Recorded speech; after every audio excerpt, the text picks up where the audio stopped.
ఆ మధ్య Modi and Putin ఇద్దరి సమావేశానికి సంబంధించి ఒక ప్లేస్ అనుకున్నప్పటికీ ఆ ప్లేస్ లో కాకుండా ఇద్దరు పుతిన్ కారులోనే గంట సేపు కూర్చొని సమావేశం జరిపారు అనేది ఒక హైలైట్ వార్త అయింది.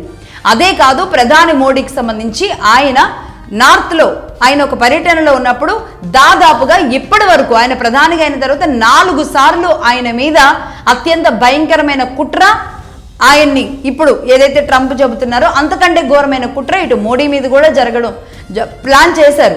కానీ అప్పటికప్పుడే వచ్చిన ఇన్ఫర్మేషన్తో ఎక్కడికక్కడ సెక్యూరిటీ అలర్ట్ అయ్యి ఆయన వాహనాల్ని ఆపేసి ఆయన్ని కారు దిగనీయకుండా అలాగే ఒక అరగంట 45 నిమిషాలు కారు ఆగింది అనేది, మన మోడీ కారు ఆగింది అని గతంలో కొన్ని ఇన్సిడెంట్స్లో మాట్లాడుకున్నాం.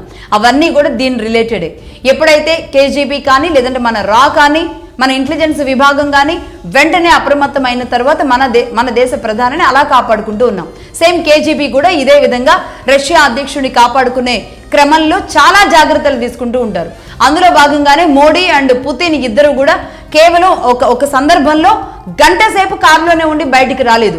నిజానికి అప్పుడు వీళ్ళిద్దరి మీద టార్గెట్ జరిగింది అనేది చాలా మందికి తెలిసిన విషయం.